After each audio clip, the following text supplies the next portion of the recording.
Assalamualaikum warahmatullahi wabarakatuh.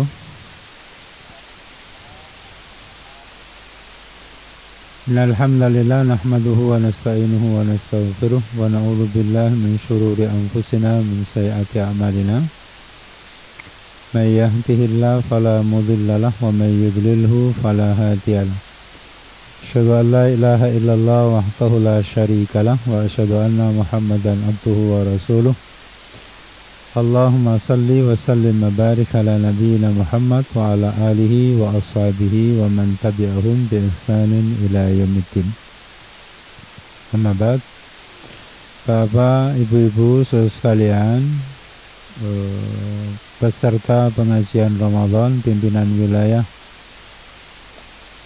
Muhammadiyah Kalimantan Timur yang saya hormati, puji syukur kita panjatkan kehadirat Allah Subhanahu wa taala atas segala limpahan rahmat dan karunia-Nya kepada kita sekalian.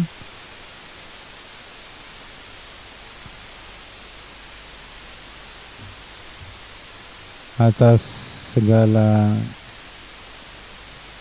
karunia nikmat yang Allah anugerahkan kepada kita. Salawat salam semoga tetap tercurah atas Nabi kita Muhammad sallallahu alaihi wasallam. Kita berharap semoga aktivitas yang kita lakukan pagi hari ini dicatat sebagai tambahan amal soleh kita oleh Allah Subhanahu wa taala. Tidak terasa hari ini sudah hari ke-18 ya. Tinggal beberapa hari lagi. Di sisa waktu yang ada kita berusaha untuk memanfaatkannya dengan baik ya. Ibu bapak saudara sekalian, peserta pengajian online pimpinan wilayah Muhammadiyah Kalimantan Timur yang saya hormati, saya mendapat amanah untuk menyampaikan materi pendalaman ibadah sholat ya. Ibu bapak saudara sekalian yang berbahagia, insya Allah internal kita Muhammadiyah baik di tingkat pimpinan, anggota dan simpatisan sudah sangat familiar lah dengan bagaimana tata cara sholat, kaifiyah sholat yang diajarkan menurut faham agama menurut Muhammadiyah. Tetapi kita juga mendapati pengamalan ibadah sholat di tempat-tempat yang lain agak sedikit berbeda dengan kita. Tetapi tidak perlu risau dengan perbedaan itu. Yang penting apa yang kita lakukan, kita tahu ilmunya dan kemudian kita meyakininya itu. Ya, ibu bapak sekalian yang berbahagia, ya, saya akan mulai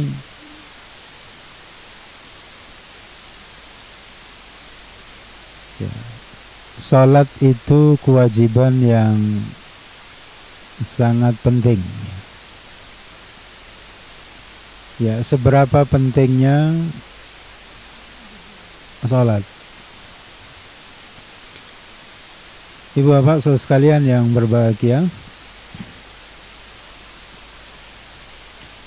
seberapa penting ibadah sholat? Setidaknya ada sejumlah alasan. Saya akan sampaikan ini, mudah-mudahan bisa selesai. Kalau yang ada ini ada 71 ya mas ya. Ada 71 slide ya. Dengan waktu yang terbatas tentu tidak mungkin bisa disampaikan semuanya. Paling tidak nanti bisa di-share, saya share ke panitia untuk share ke teman-teman bapak sekalian, untuk kemudian masing-masing bisa menjelaskan di tempat masing-masing. Mudah-mudahan bermanfaat. Ibu bapak saudara sekalian yang berbahagia, seberapa penting sholat itu ya, sebelum saya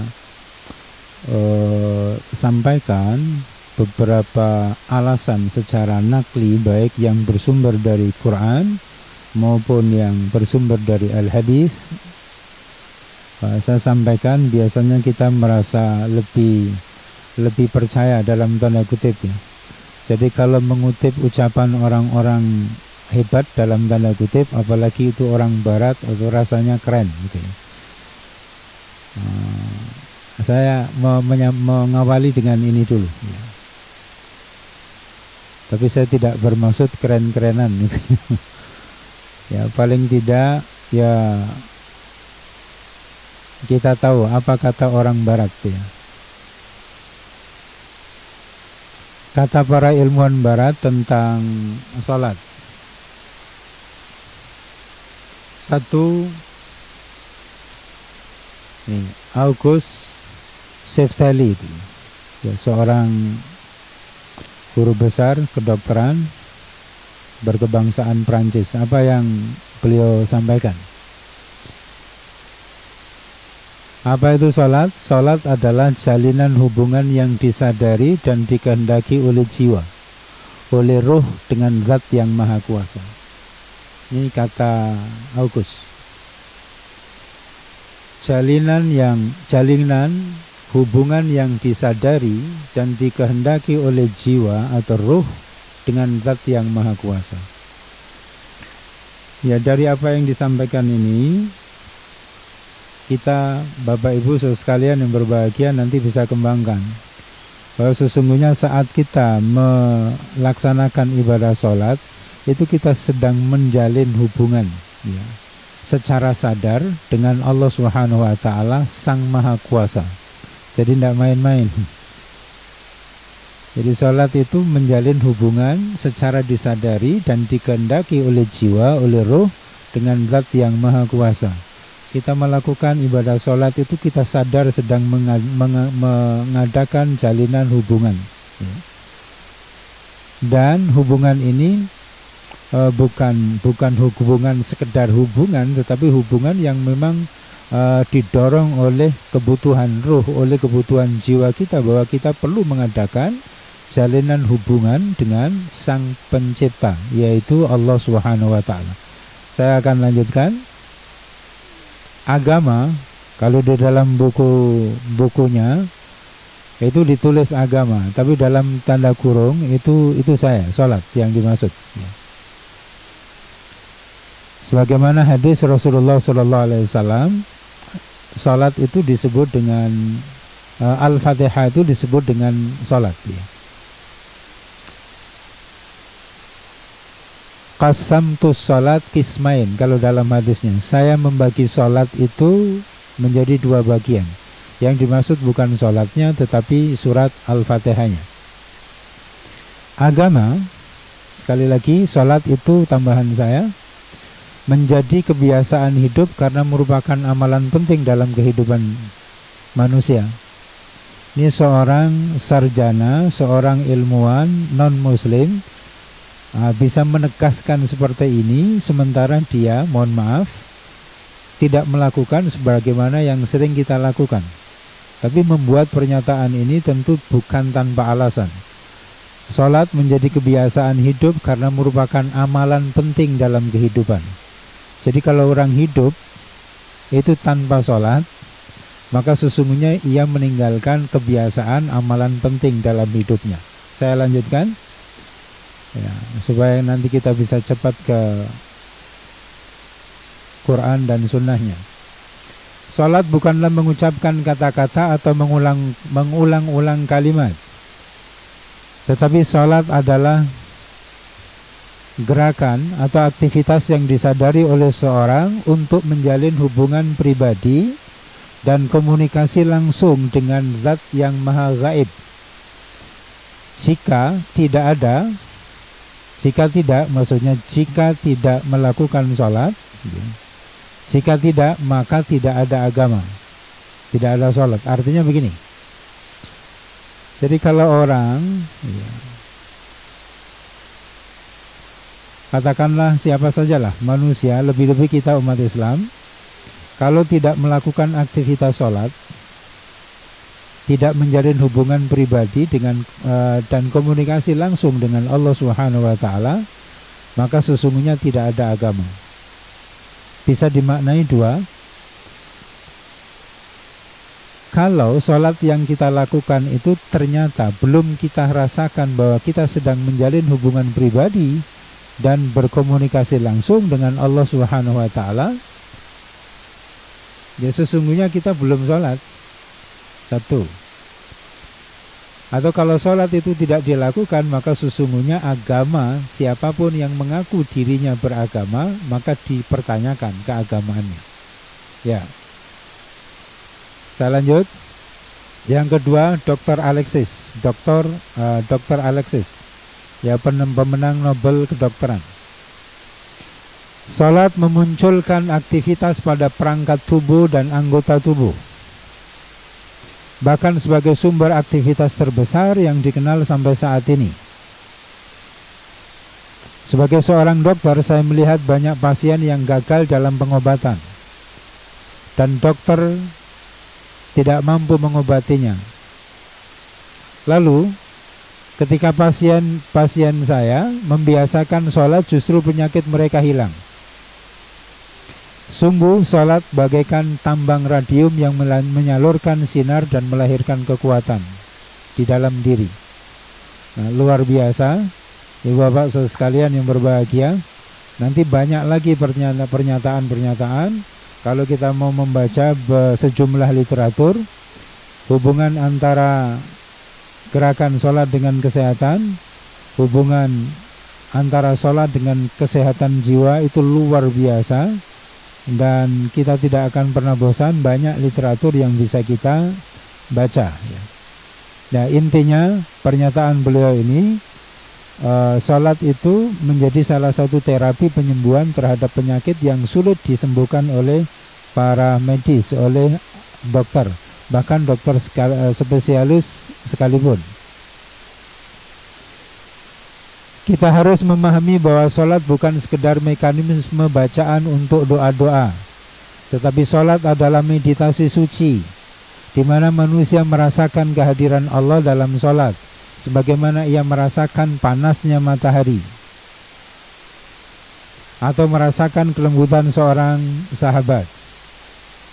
Kita lihat, tidak sedikit di antara kita umat Islam, sholat itu hanya mekanisme rangkaian bacaan dan doa-doa. Sehingga jangan heran kalau ada orang sholat 23 rakaat, berapa menit tempo hari Mas Muhammad? Ada yang 7 menit ya. Nah, itu sekedar merangkai bacaan dan doa-doa. Dia tidak menjiwai, padahal sholat itu adalah meditasi suci. Ya, dalam beberapa literatur yang saya baca, sholat itu mengalahkan meditasi ala yoga. Kalau meditasi ala yoga itu orang bisa dibuat tidak sadar. Tapi sholat itu meditasi yang luar biasa, tetapi pelakunya masih dalam kesadaran utuh. Itu hebatnya sholat. Kalau orang meditasi yang lain bisa hilang kesadarannya, diambil alih oleh makhluk yang lain. Tetapi sholat itu meditasi yang luar biasa, tingkat tinggi, tetapi tidak mengambil kesadaran pelakunya. Di mana manusia merasakan kehadiran Allah dalam sholat. Luar biasa. Jadi kalau orang itu sholat merasakan kehadiran Allah sebagaimana ia merasakan panasnya matahari, merasakan kelembutan atau merasakan kelembutan seorang sahabat, itu nanti kita bisa merujuk sejumlah hadis. Ada beberapa kisah tentang kisah ajaib ya, menurut hemat saya, yang dialami oleh beberapa sahabat. Antara lain ada sahabat yang tertombak, yang tertancap panah di tubuhnya, ia tidak mau dicabut, dan ia mau dicabut setelah saat atau sedang melaksanakan sholat. Ini kan luar biasa. Kalau dicabut sebelum sholat dia terasa, begitu dicabut saat sholat ia tidak terasa. Kenapa? Merasakan kedekatan dan kenikmatan berkomunikasi dengan sang pencipta alam semesta. Dan itu yang perlu kita upayakan. Dr. Erwin Frederick, guru besar penyakit saraf berkebangsaan Amerika. Apa kata dia? Menyembuhkan berbagai penyakit menular dalam tempo yang cepat, sulit dilakukan dalam tempo yang cepat pula. Namun dengan tidak mempedulikan terhadap semua kemukjizatan pengobatan dan seterusnya, dia tidak lagi mendengar apa yang disarankan oleh para dokter, karena sebagian dokter yang menyarankan ujungnya mengatakan tinggal tunggu waktu. Itu artinya manusia sudah tidak lagi punya kuasa untuk menyembuhkan penyakitnya. Lalu ya, tetapi justru penyembuhannya melalui kemukjizatan sholat. Diabaikan semua itu dan ternyata sembuhnya lewat sholat. Thomas Heslop, sholat memiliki pengaruh pada perangkat saraf manusia karena sanggup menghilangkan ketegangan dan menenangkan pergolakan saraf, sehingga sholat dianggap sebagai pengobatan yang sangat manjur pada penyakit insomnia. Orang yang susah tidur, sholat saja nanti tidur itu. Orang yang sholatnya biasa-biasa saja gampang tidur gitu. Orang gampang tidur itu di dua tempat, antara lain. Satu, saat pengajian. Dua, saat sholat. Apalagi sholat tarwih. Sholat tarwih imamnya agak panjang, bacaannya itu gampang sekali tidur itu. Dan mohon maaf, Ustadz Adi Hidayat itu pernah cerita di Jepang itu, karena tingkat bunuh diri itu luar biasa, pemerintah Jepang itu kewalahan ya, kesulitan. Maka dibuatlah kebijakan tidak boleh bunuh diri di sembarang tempat. Maka disiapkan tempat memang khusus bunuh diri untuk warga Jepang. Sudah disiapkan, masih bingung lagi. Karena jam berapapun mereka mau bisa bunuh diri, maka dibatasi. Jam 8 sampai jam 11. Jam 8 sampai jam 11 baru boleh bunuh diri. Karena kalau sembarang jam mereka memungut jenazahnya itu bisa jam 1 malam, jam 2 malam, repot. Maka dibatasi. Nah, ada salah satu pemuda yang ditemukan oleh salah seorang mubalik dari kita, dari Indonesia. Ditanya kenapa, mau apa di sini? Ini ceritanya panjang. Mau apa di sini? Mau bunuh diri. Lah kenapa masih di sini? Belum waktunya katanya. Mau bunuh diri ada disiplin. Belum waktunya, belum jamnya bunuh diri, maka saya nunggu di sini. Ini mumpung masih ada waktu yang cukup panjang, bagaimana kalau ikut saya? Ya ikut saya, nanti jam bunuh diri nanti saya antar lagi. Dibawalah oleh Ustadz ini ke sebuah masjid untuk mendengarkan taklim. Tapi karena dia bukan muslim, dia duduk di serambi masjid sambil mendengarkan pengajian di dalam masjid. Begitu selesai waktu bunuh diri, jam bunuh diri sudah habis. Tidak tega membangunkan karena nyenyak sekali. Singkat cerita, begitu dibangunkan, si Ustadz ini minta maaf, mohon maaf, saya mengganggu waktu Anda, mengganggu kesempatan Anda karena Anda hari ini tidak bisa bunuh diri. Karena jam bunuh diri sudah lewat jam 11. Bagaimana kalau besok saya antar ke tempat? Enggak, saya enggak jadi bunuh diri. Kenapa? Karena saya sudah tidur nyenyak. Saya tidak tega membangunkan Anda karena saya lihat Anda tidur nyenyak sekali. Besok saya harus jemput jam berapa untuk mengantar Anda ke tempat bunuh diri. Enggak, saya enggak jadi bunuh diri. Kenapa? Karena saya sudah nyenyak sekali. Loh, kenapa Anda mau bunuh diri? Saya sudah 3 hari 3 malam lebih tidak bisa tidur. Hari ini saya tidur nyenyak, jadi saya tidak perlu bunuh diri. Dan akhirnya singkat cerita dia masuk Islam. Itu, jadi kalau mau enak tidur, mengobati penyakit insomnia, ya sholat dengan baik. Ada yang susah tidur? Ya. Selanjutnya, Ibu Bapak sekalian yang berbahagia. Nah, kita mulai bagaimana ulama-ulama kita membuat pernyataan tentang sholat. Sholat dengan gerakan-gerakan meliputi berdiri, ruku, sujud, dan duduk adalah sejenis olahraga yang bila dijaga oleh manusia dan dilaksanakan dengan cara sempurna, maka akan bermanfaat pada kesehatan badan. Jadi kalau mau sehat, sholat. Sholat dengan baik, insya Allah sehat. Dan apa kata Ibnu Qayyim al-Jauzi, olahraga yang sedang atau seimbang adalah yang menghasilkan warna kulit memerah dan terasa memanas, serta kondisi badan yang lembab. Anggota tubuh yang banyak berlatih akan menguatkan sesuai dengan jenis olahraganya. Ya, sholat itu ternyata menyehatkan. Bagaimana cara agar sholat itu menyehatkan? Menurut Imam Ibnu Qayyim al-Jauzi, bagaimana sholat kita itu menghasilkan warna kulit yang memerah atau membuat badan kita hangat, panas. Kalau merujuk ini kita bisa melihat sejumlah hadis Rasulullah SAW. Salah satunya Hudzaifah bin Yaman, Abdullah bin Mas'ud itu pernah bermakmum bersama Rasulullah SAW. Ya, sekedar diketahui saja, sholat malam Rasulullah SAW yang Hudzaifah bin Yaman dan Ibnu Mas'ud pernah sholat bermakmum dengan beliau, itu 1 rakaat 5 juz 4 halaman. Dari surat Al-Baqarah sampai habis surat An-Nisa. Kalau saya lihat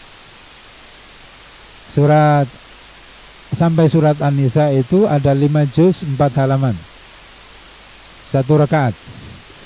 Jadi Bapak, Ibu sekalian yang berbahagia, bagaimana itu kira-kira kalau 1 rakaat sekian? Ya, tentu badan kita akan hangat sekali dan bisa dibayangkan kulit itu akan terlihat warnanya memerah, seperti kalau sujud lama, rukuk lama, dan seterusnya. Ya, kita lanjut. Profesor Ahmad Muhammad Marzuk, jadi pakar ilmu olahraga. Sholat merupakan olahraga yang cocok untuk otot-otot dan persendian tubuh. Ia lebih pas dan lebih sesuai untuk segala usia dan jenis kelamin. Bahkan lebih baik daripada long Swedia. Long Swedia itu sejenis olahraga Swedia yang sudah berusia kurang lebih 100 tahun. Sementara sholat lebih dari 1400 tahun.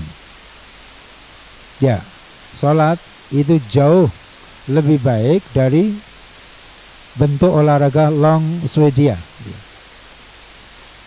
Jadi Bapak sekalian yang berbahagia, ya, kita lihat apa yang dinyatakan oleh Profesor Ahmad Muhammad Marzuk ini luar biasa. Dan itu semua kita bisa lihat dalam hadis-hadis Rasulullah SAW. Nah, sekarang kita kembali ke pentingnya. Masih berapa menit, Mas? Ya, kita kembali ke salat itu penting menurut Al-Quran dan Sunnah Nabi kita Muhammad SAW.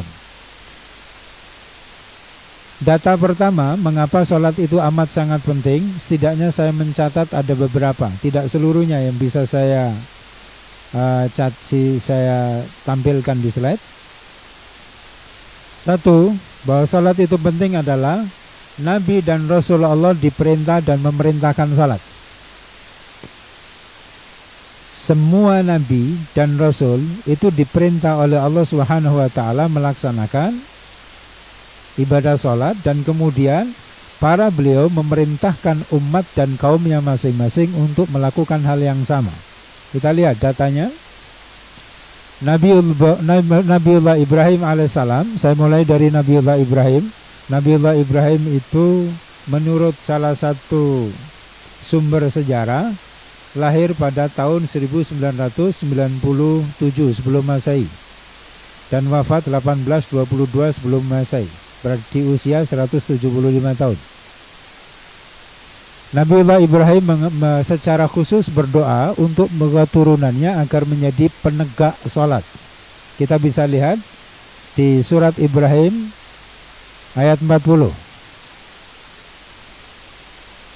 Rabbi ja'alni muqimas salati wa min dzurriyyati Rabbana wa taqabbal du'a.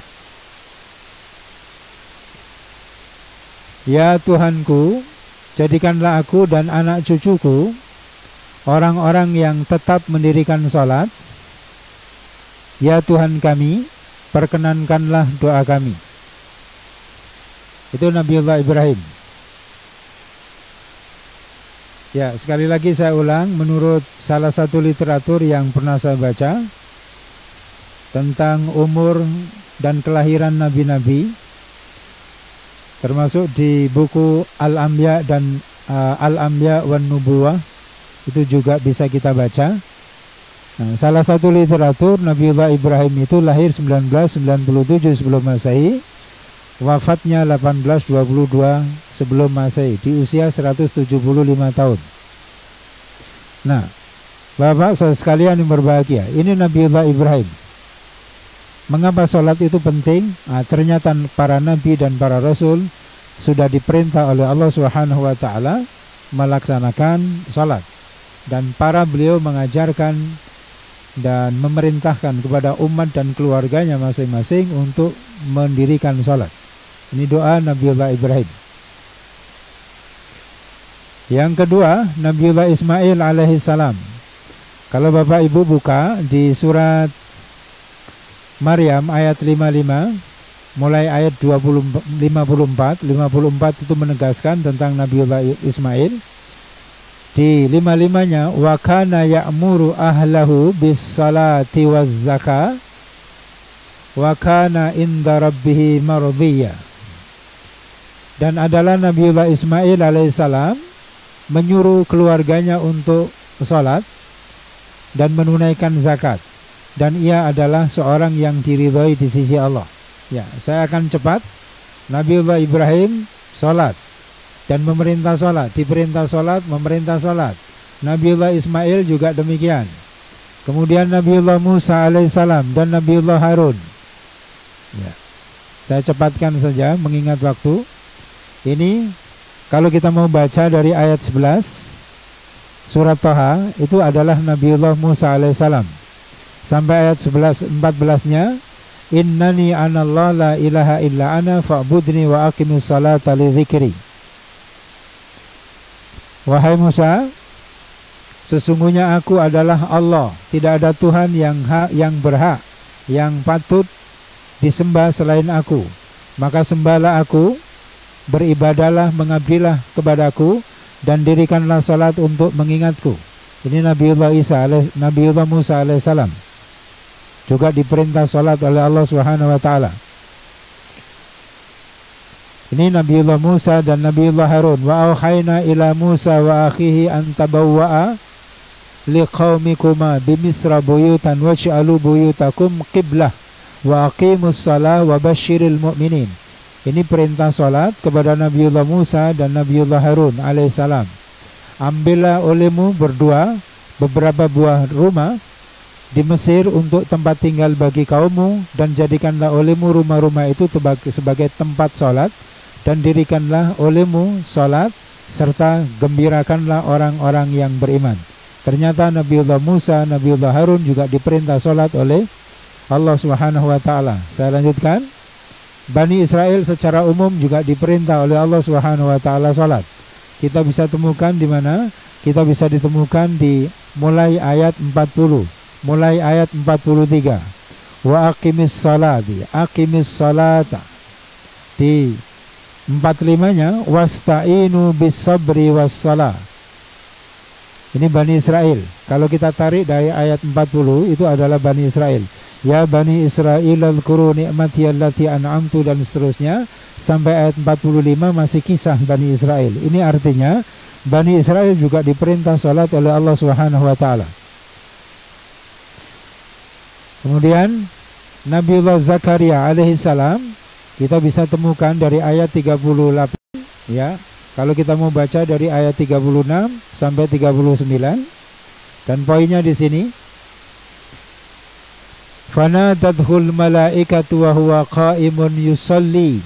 Siapa itu? Nabiullah Ibrahim, Nabiullah Zakaria berdiri sedang sholat di mihrab. Nabi Zakaria juga diperintah sholat oleh Allah Subhanahu wa taala. Kemudian yang keenam, Nabiullah Isa alaihissalam juga diperintah, wa ja'alani mubarakan aynama kuntu wa awsani bis salati waz zakah ma dumtu hayya. Ini perintah Allah kepada Nabiullah Isa. Ternyata Nabiullah Isa juga diperintah sholat oleh Allah.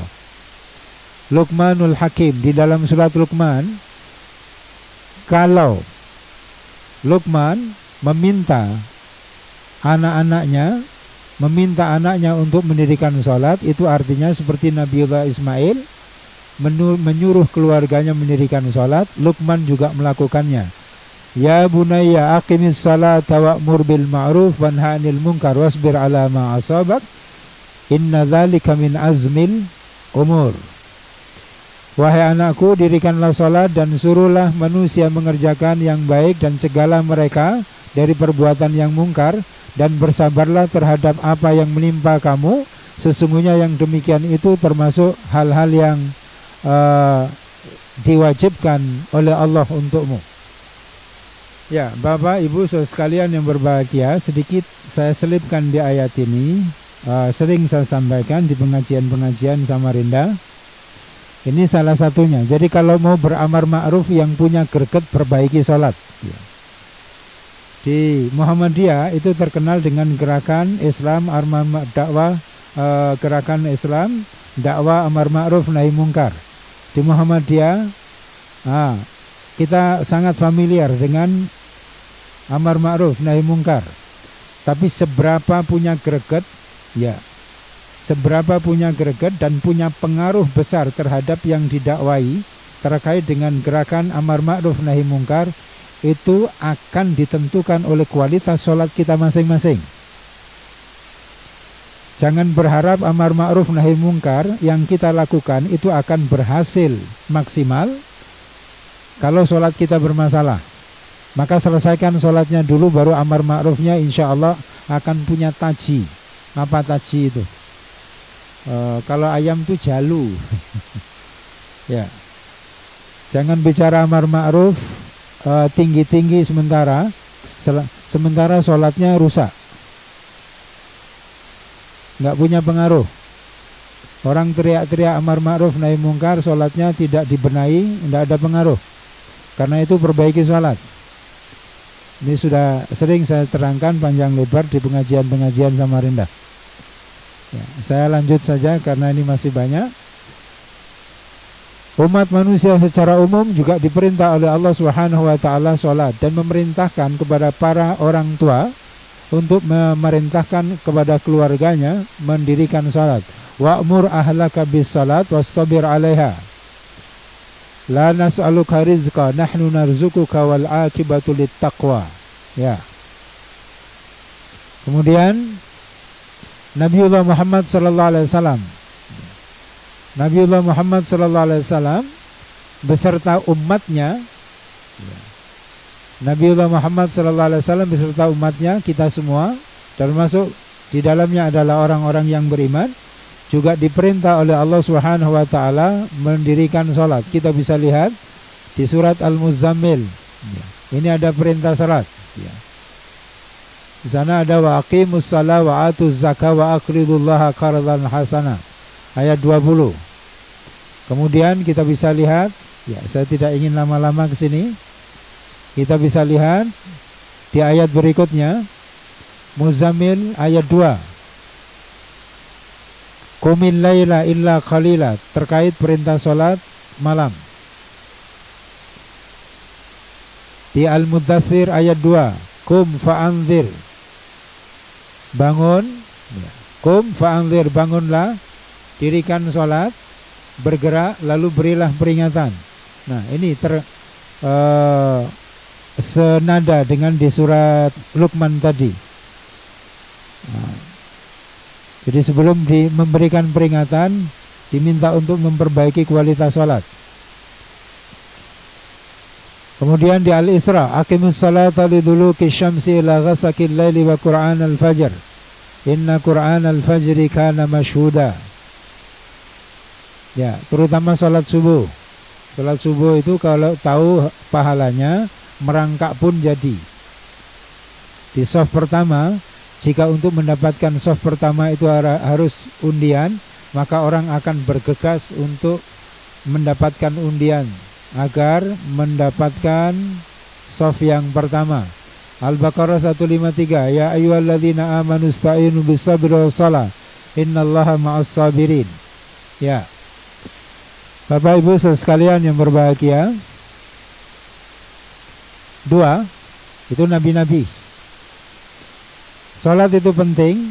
Dari mana kita tahu? Ternyata wahyu atau kewajiban yang diterima langsung oleh Allah, oleh Nabi kita Muhammad SAW tanpa melalui perantara malaikat Jibril adalah salat. Dengan cara apa? Allah mengundangnya. Allah mengundang Nabiullah Muhammad SAW, menghadirkan Nabi kita Muhammad SAW datang untuk menerima itu di Sidratil Muntaha tanpa melalui malaikat Jibril. Ini wahyu yang diberikan oleh Allah, kewajiban yang diberikan oleh Allah kepada Nabiullah Muhammad SAW yang tidak melalui malaikat Jibril. Itu apa artinya? Penting. Ya, saya ingin memberikan penjelasan sedikit, Bapak Ibu sekalian yang berbahagia. Kalau Bapak, kalau Ibu ingin memberikan hadiah berharga dan mahal sekali kepada orang, kepada seseorang, hanya ada dua kemungkinan. Bapak mengantarkannya sendiri, memberikannya sendiri kepada yang bersangkutan, atau Bapak Ibu mengundang yang bersangkutan untuk menerimanya. Saya kira kita akan berpikir kalau menitipkan kepada orang lain. Kira-kira begitu. Ya. Bayangkan kalau kita ingin memberikan emas kepada orang lain, katakanlah 5 kilogram. Kita titip orang lain atau kita undang yang bersangkutan atau kita antar sendiri. Nah, dua itu kemungkinannya. Dan inilah sholat. Sebagaimana yang kita tahu dan terbaca dalam hadis ini, mula-mula 50 atas saran ya. Atas saran Nabiullah Musa balik lagi, dipotong separuh, balik lagi dipotong separuh, dibalik lagi sampai 5. Balik lagi dipotong separuh sampai 5. Begitu 5 disuruh balik lagi minta pengurangan. Tapi Rasulullah SAW sudah merasa tidak nyaman, bolak-balik minta korting. Nah, di sini kemudian Allah Subhanahu wa taala menyatakan, berfirman, wahya khamsun. Ya. La yubaddilul qaulul ladayya faraja'tu ila Musa, dan seterusnya itu. Nanti bisa dibaca sendiri. Ya.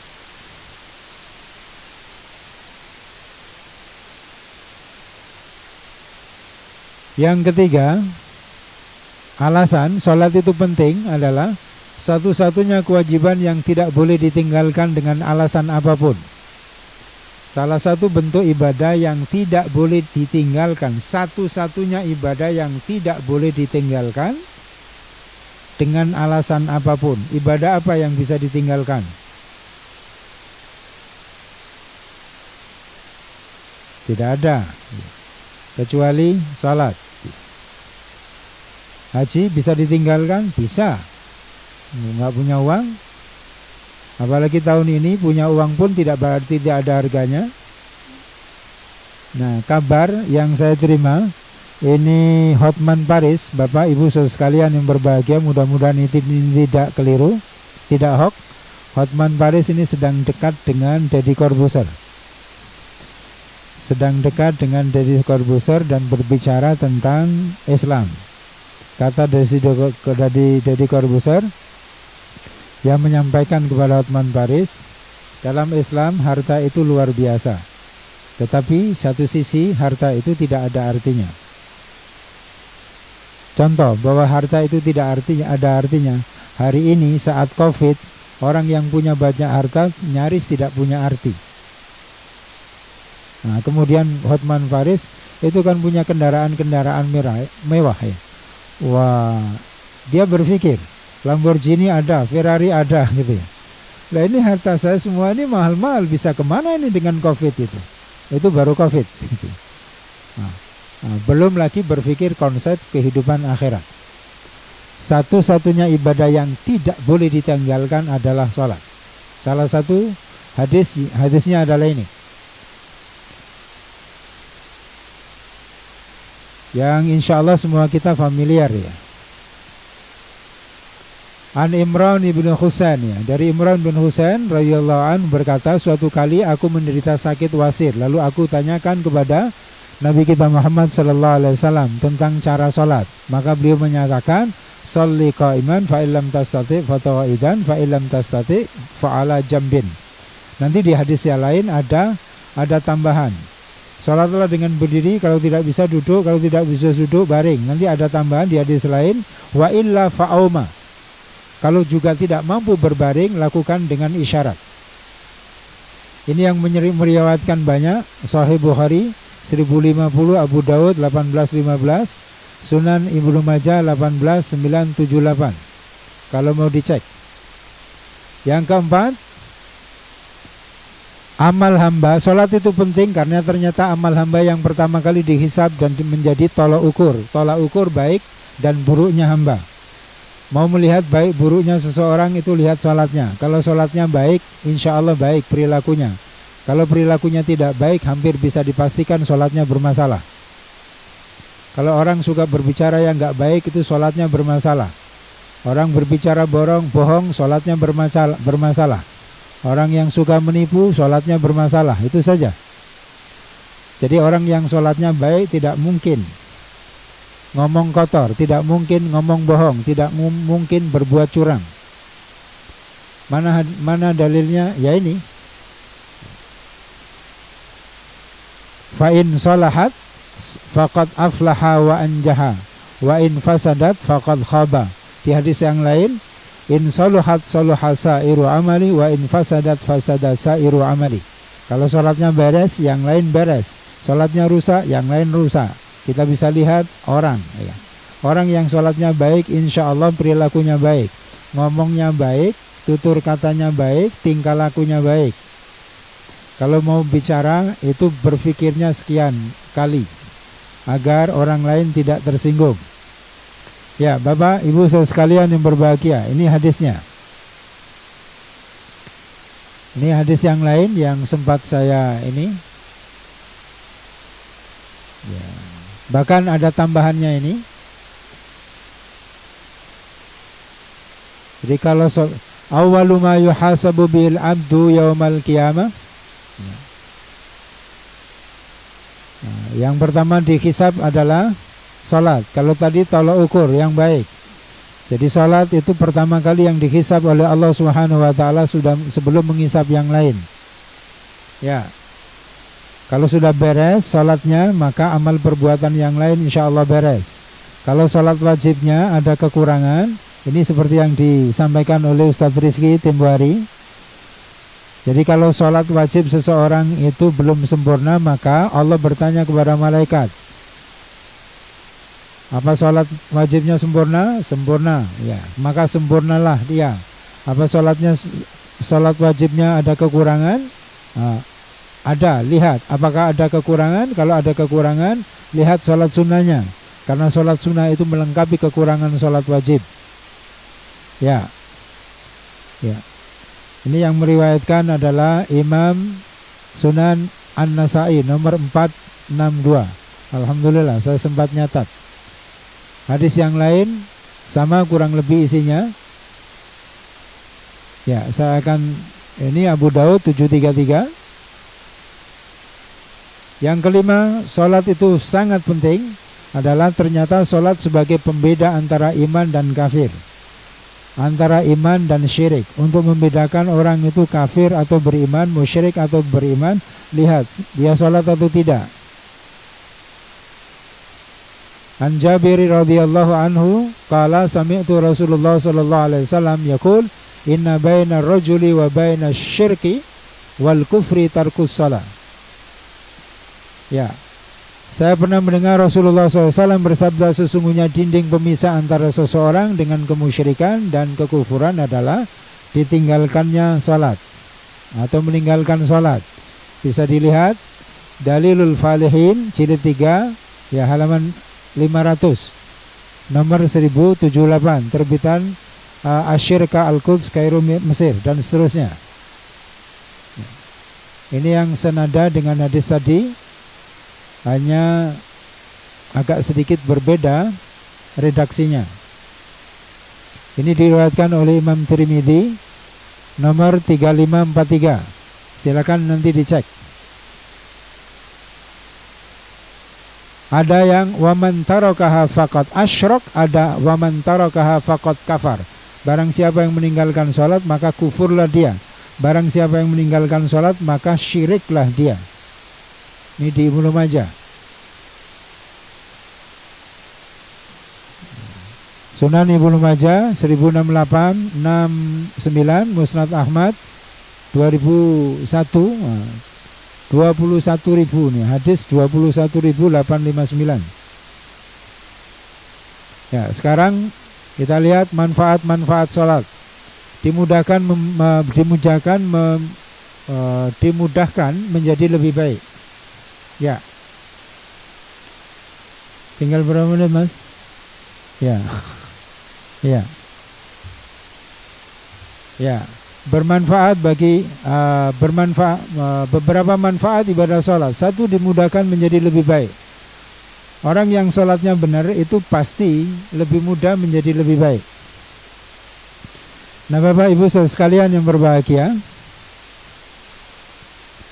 dasarnya apa? Ini Al-Ankabut 45. Utlu ma uhiya ilaika minal kitab wa aqimis shalah innas salata tanha 'anil fahsya wal munkar wa la dzikrullahi akbar wallahu ya'lamu ma tasnaun.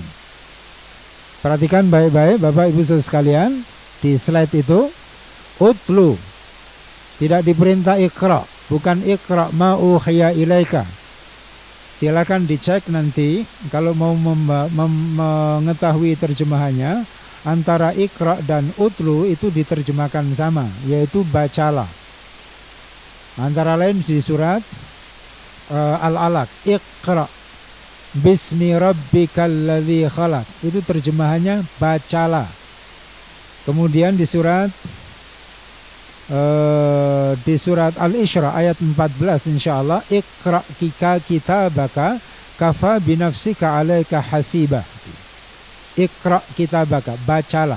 Di ayat ini Allah menggunakan kata utlu, tala yatlu, utlu. Tapi diartikan terjemahannya adalah bacalah. Apa bedanya antara iqra dan utlu? Kalau iqra itu tidak dituntut untuk paham, maka ada orang yang membaca Quran itu disebut kalau laki-laki qari, kalau perempuan qari'ah. Tapi yang membaca Quran itu tidak dituntut untuk ngerti artinya, tidak dituntut untuk memahami artinya. Iqra. Tapi kalau sudah utlu, itu diperintah membaca, difahami, dan yang ketiga adalah diamalkan. Tapi di MTQ itu bukan musabaqah qiraatil Quran, ya. Musabaqah tilawatil Quran. Itu capek jurinya. Kalau betul diamalkan itu tilawatul Quran itu, musabaqah tilawatul Quran, jurinya yang capek. Pertama, bacaannya benar atau tidak. Dicek lagi dia paham enggak. Kalau sudah paham, dicek lagi dia ngamalkan enggak, itu capek jurinya itu. Berbulan-bulan baru tahu juaranya siapa. Ya, utlu. Ini apa artinya? Ini adalah isyarat, Bapak. Saya ingin agak sedikit lama di sini sebelum nanti yang lain-lain saya lewati, nanti dikembangkan sendiri. Utlu ma uhiya ilaika. Ini isyarat. Perintah, innas salata tanha anil wa aqimis salah, innas salata tanha anil faksha wal munkar, diawali dengan utlu ma uhiya ilaika. Ini apa artinya? Isyarat. Kalau mau sholat yang kita lakukan berfungsi memperbaiki kualitas hidup kita, perilaku kita, maka fahami bacaannya. Fahami Al-Quran, baca Quran, fahami Quran, amalkan Quran, maka sholatnya akan berfungsi sebagai tanha anil faksha wal munkar. Bagaimana mungkin sholat itu akan mengubah perilaku seseorang kalau dia tidak memahami Quran? Atau yang sederhananya, kalau dia tidak memahami bacaannya, bagaimana mungkin dia akan paham itu? Bagaimana mungkin sholat yang dia lakukan akan membawanya menjadi lebih baik, menjadi orang yang mudah lebih baik. Nah Bapak sekalian yang berbahagia, maka mutlak kita harus mau membaca Al-Quran, tilawah, baca, fahami, amalkan. Dan di Muhammadiyah itu sudah cukup banyak sekali wadah media mengaji. Pengajian di Samarinda ini luar biasa banyaknya. Harinya banyak, bahkan satu hari itu bisa berapa tempat pengajian. Nah manfaatkan itu untuk memahami Al-Quran. Tapi jangan belajar Quran, memahami Al-Quran untuk gaya-gayaan. Ya, maka perlu juga diperbaiki niatnya. Ngaji, belajar Al-Quran itu bukan supaya pinter, bukan supaya tahu, oh ini saya bisa pakai argumen untuk bisa bantah ini, bantah itu. Nggak akan baik. Maka kerjaannya adalah debat.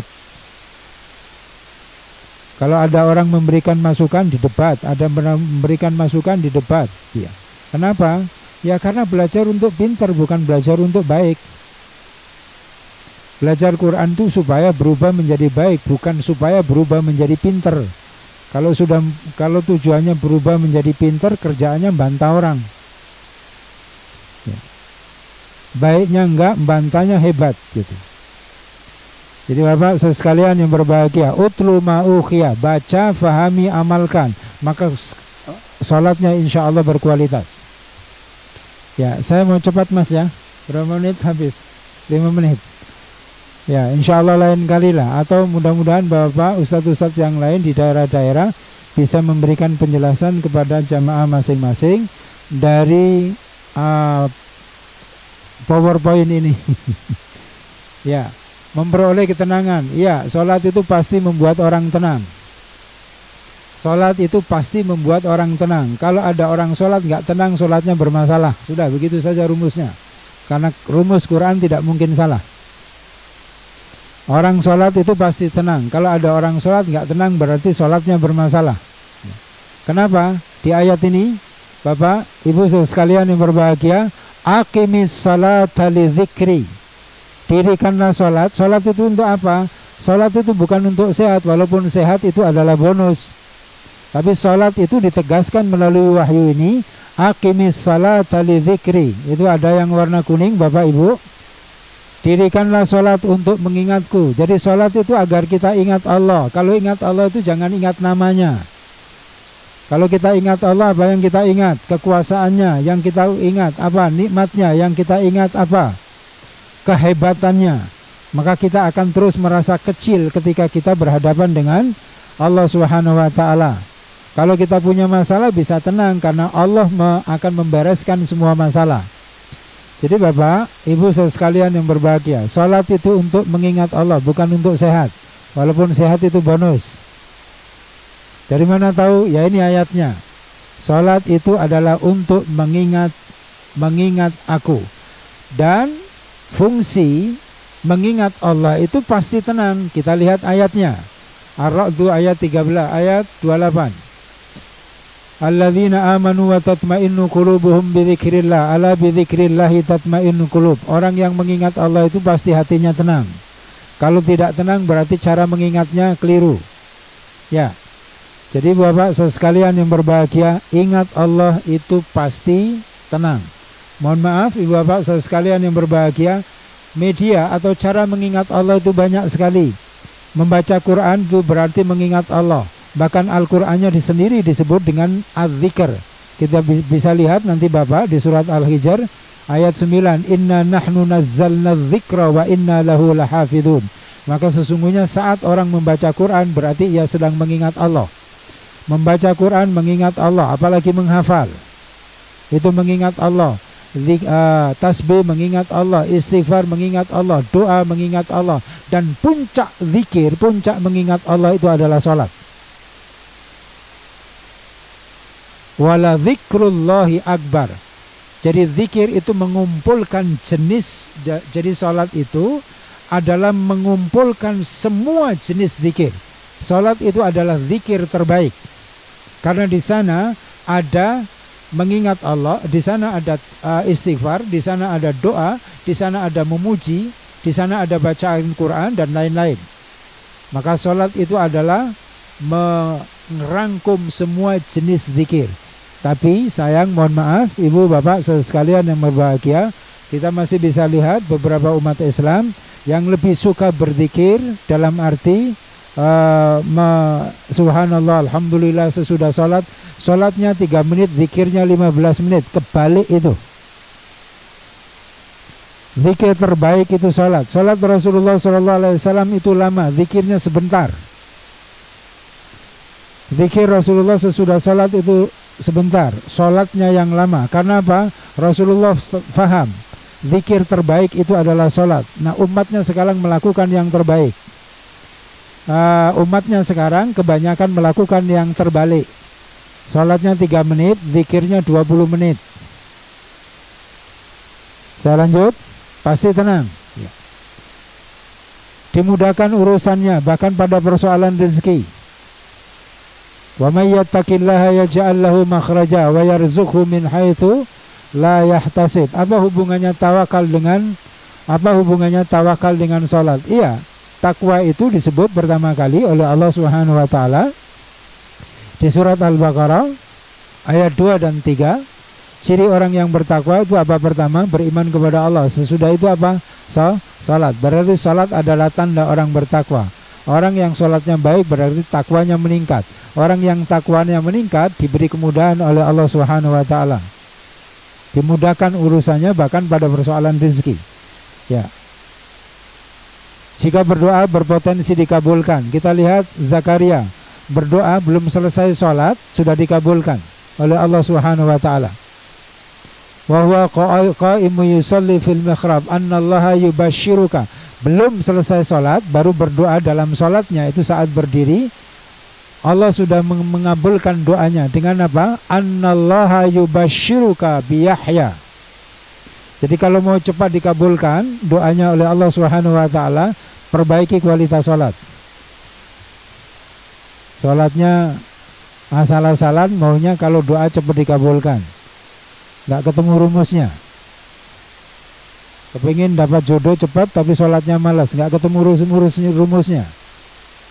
Kepingin dapat pekerjaan baik tapi sholatnya malas, nggak ketemu rumusnya. 5. Mendapat keberuntungan, sukses dan bahagia.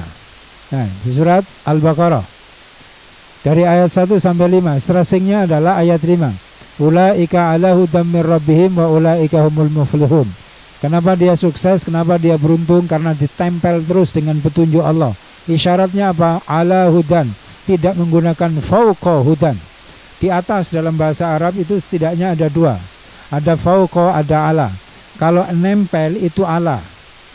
Al-kitabu alal maktab. Al-kitabu alal maktab, nempel. Tapi kalau saya angkat kitabnya, Al-kitabu fauqal maktab. Ya, orang yang mempunyai ciri dari ayat 2 sampai ayat 4 itu yang disebut di ulaika ala hudan, itu menggunakan ala. Dia ditempel terus oleh petunjuk Allah. Artinya apa? Nyaris ia tidak lepas dari bimbingan Allah. Maka kemudian hidupnya memperoleh keberuntungan, muflihun.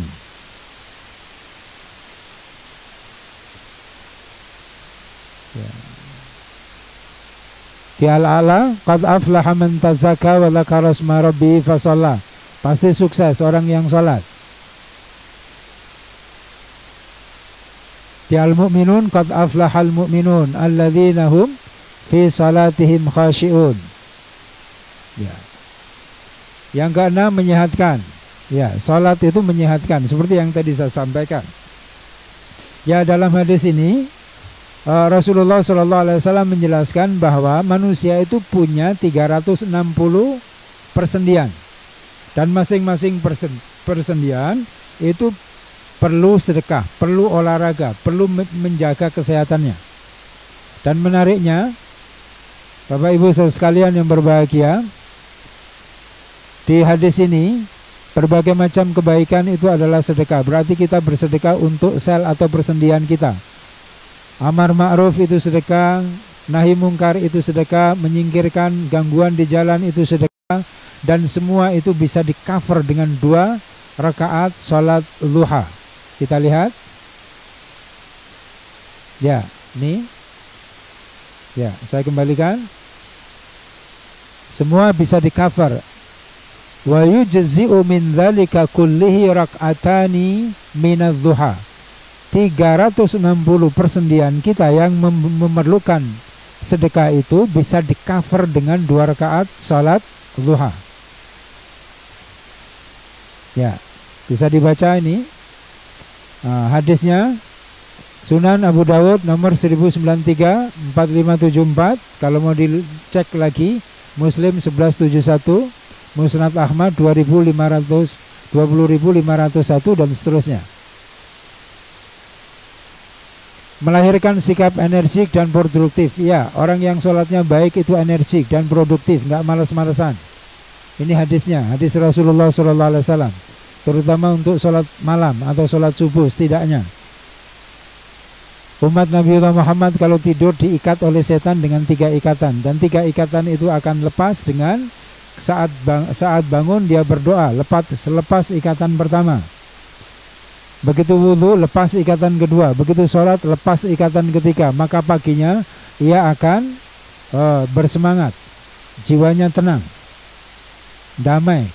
Karena itu menjadi orang yang produktif, menjadi orang yang energik, tidak malas-malasan. Bisa dilihat di Sahih Bukhari, Sahih Muslim, Sunan Abu Dawud, Sunan An-Nasai, Imam Malik, dan lain-lain. Solusi ketika menghadapi peliknya masalah. Ya, Rasulullah itu kalau sedang banyak persoalan, Rasulullah ambil wudhu kemudian salat. Idza hazabahu amrun shalla. Ini. Apabila Rasulullah SAW sedang menghadapi sesuatu urusan yang pelik, beliau mengerjakan salat. Ambil wudhu, salat. Jangan kalau punya persoalan besar lalu curhat, ngeluh kemana-mana. Jadi kalau ada masalah yang kita sulit memecahkan, ambil wudhu, salat, insya Allah dibimbing oleh Allah. Bisa dilihat Sunan Abu Dawud 1124, Musnad Ahmad 22.210. 9. Membimbing agar bisa menghargai orang lain serta melatih untuk bisa fokus dan serius. Salat itu membuat kita bisa menghargai orang lain dan melakukan aktivitas dengan serius dan fokus. Hadisnya ini, ya, diajari. La yazalullah azza wa jalla muqbilan alal abdi wa huwa fi salati ma lam yaltafit fa idzal tafata insarafa anhu. Jadi Allah itu selalu menatap hambanya yang sedang sholat selama dia tidak menoleh. Begitu hambanya menoleh maka Allah pun berpaling. Jadi jangan tola-toleh. Apa tola-toleh itu? Tola-toleh itu bahasa apa, Mas? Bahasa Jawa apa bahasa Indonesia, Mas? Tengok-tengok, ya, tengok-tengok kalau bahasa Indonesia. Kalau bahasa Jawa tolah-toleh. Sholat itu jangan tolah-toleh gitu. Karena apa? Allah sedang serius menghadapi kita. Jadi begitu kita sholat, itu Allah melihat kita, Allah menghadapi kita. Karena gitu jangan celelean kalau sholat. Sholat tolah-toleh. Termasuk jangan menoleh pikiran kita dari yang lain. Begitu pikiran kita menoleh dari Allah, maka Allah pun tidak menghiraukan apa yang kita ucapkan. Yang fokus. Nah, ini cara Allah mengajari kita dengan sholat itu. Kalau ngomong dengan orang, itu hargai orang lain. Jangan lihat orang lain ngomong kita kemana-mana. Atau ngomong tidak lihat orangnya. Salaman dengan orang, tangannya ketemu tapi matanya kemana. Nah, itu tidak menghargai orang lain. Saya lanjut.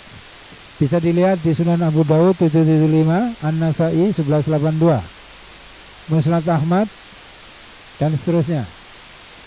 10. Menjaga budaya selalu bersih. Ya, Diisyaratkan oleh Rasulullah SAW, orang yang sholat 5 waktu itu seperti orang yang di depan rumahnya ada sungai. Sehari semalam dia mandi 5 kali. Orang yang mandi sehari semalam 5 kali karena di depan rumahnya ada sungai, kira-kira ditanya oleh Rasulullah, masih adakah tersisa dakinya? Jawabannya tidak. Bersih sekali. Orang sholat itu hidupnya bersih. Jadi apa ya, aneh saja kalau ada orang yang kerjaannya sholat di masjid tapi tampilannya tidak bersih gitu. Ya. Nih artinya bisa dilihat Bukhari, Muslim, Tirmidzi, An-Nasai, Darimi dan seterusnya. Ya, ini sekedar catatan. Sholat itu bisa berarti doa atau sambung. Hubungan yang sangat kuat hamba kepada Allah Subhanahu wa taala. Itu dari kata wasala yasilu, sillah. Kalau kepada manusia sillah, kalau kepada Allah salat gitu. Hubungan yang sangat kuat. Nah, ini sillah antar manusia. Agama itu disandingkan, mohon maaf ibu bapak sekalian yang berbahagia, salat itu hampir selalu disandingkan dengan kata akimu, bukan akimu qiyam. Itu tidak diambil dari kata qama yaqumu qiyam, tidak, tapi diambil dari kata aqama yuqimu iqamah. Kalau qama berdiri, aqama mendirikan. Dari sini kemudian nanti muncul istilah istiqamah. Mohon maaf waktu yang memang membatasi kita sehingga saya tidak bisa menjelaskan agak lebih detail. Istiqamah menjaga tetap berdiri. Ya, melakukan aktivitas. Ya. Jadi qiyam, sholat dengan kata qiyam itu iqamah, itu setidaknya memiliki arti ini, melakukan aktivitas secara baik. Itu jika dipandang dari sudut etika, benar karena sesuai aturan, berkesinambungan, ajak, tidak putus-putus, tidak belang-belang, sempurna, tuntas, jangan belum selesai sudah salam, serius, fokus. Catatan yang kedua, ya, 4 bagian sholat yang penting untuk kita perhatikan: berdiri, rukuk, sujud, dan sesaat sebelum salam. Pada saat berdiri apa yang harus kita lakukan, dan seterusnya. Rumus doa: cash, kredit, delay. Doa itu kemungkinannya hanya 3. Dikabulkan, cara Allah mengabulkan. Kalau tidak cash ya kredit, kalau tidak kredit ya delay. Pasti dikabulkan? Pasti. Nah, cara mengabulkan bagaimana? Cash, kredit, delay. Rumus yang kedua, doa itu diberikan sesuai dengan permintaan, sesuai dengan kebutuhan dan kesiapan penerimanya.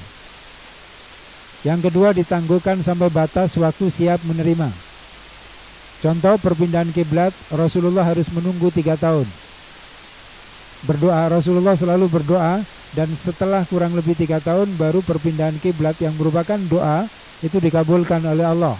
Diutusnya Nabi Muhammad SAW itu adalah pengabulan doa Nabiullah Ibrahim alaihissalam. Nabiullah Ibrahim pernah berdoa dan generasinya berarti kurang lebih 30 generasi.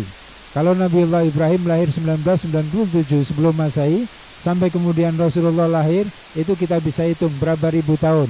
Artinya Nabiullah Ibrahim dikabulkan doanya oleh Allah Subhanahu wa taala setelah sekian ribu tahun, dan dikabulkannya setelah wafat.